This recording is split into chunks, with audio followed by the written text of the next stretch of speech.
If you find a bent tree in the forest, you may have just stumbled upon a centuries-old secret. Trees come in all sorts of shapes, sizes, and colors, but one of their few unifying characteristics is that they stand tall, reaching up towards the sky.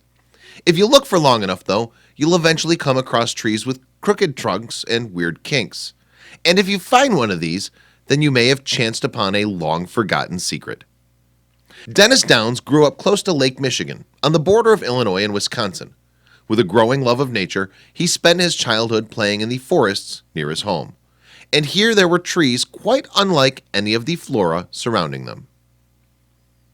These trees were truly striking in their appearance. A few feet off the forest floor, they would each feature a kink in the trunk, a sharp right angle, so that the bole ran parallel with the ground beneath. There would then be another bend a few feet on, this time turning skywards once more. It was an odd sight indeed, and these trees stood out starkly from the others around them. Could it be possible that the trees were deformed by nature? Perhaps the elements had distorted the trees as saplings, contouring them into shapes in which they then remained for their entire lives. Most people have the same feeling, though. Such deformities simply can't be natural. Downs, for his part, was told something as a child that confirmed this notion that man had played a part in shaping the trees in this way.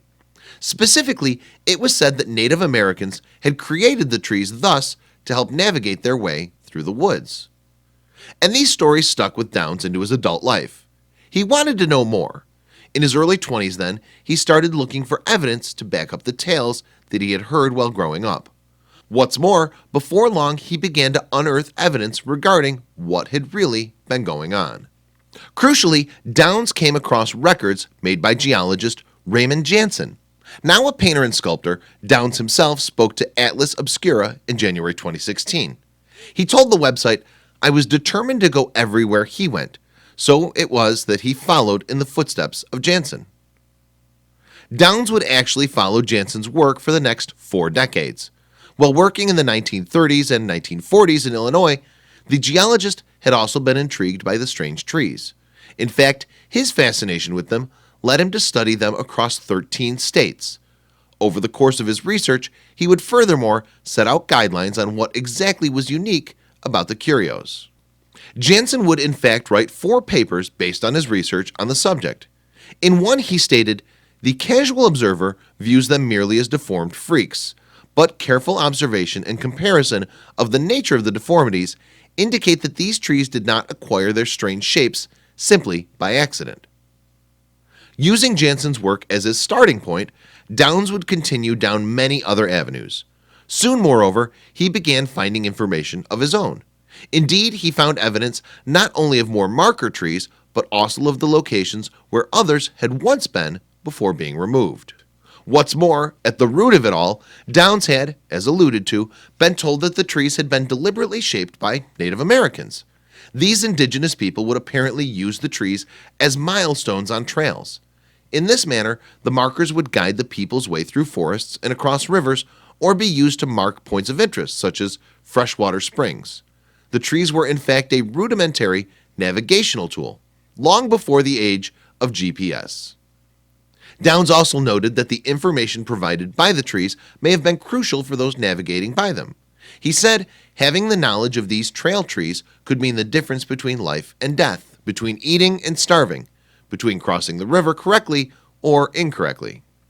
For Downs to set man-made marker trees apart from those disfigured by the forces of nature, though, they would have to fit certain criteria. Tangible visual characteristics would provide an obvious start.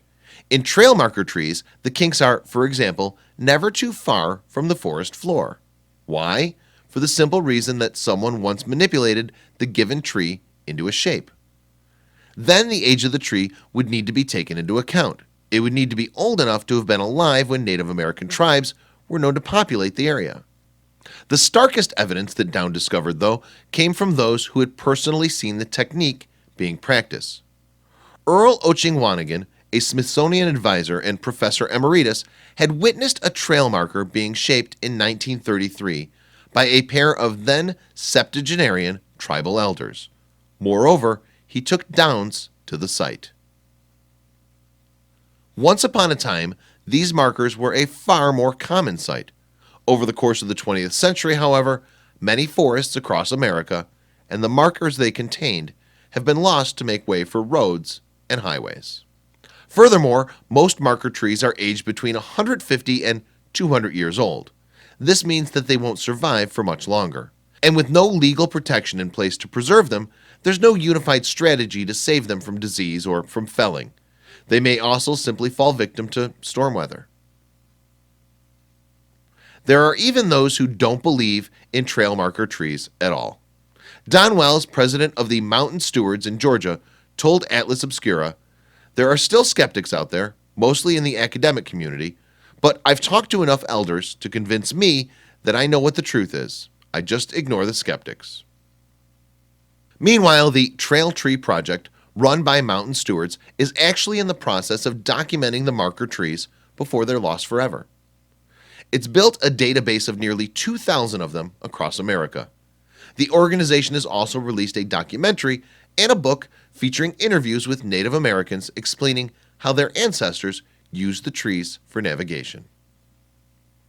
However, although groups like the Mountain Stewards are fighting to preserve the trees and their fascinating history, they won't be around forever.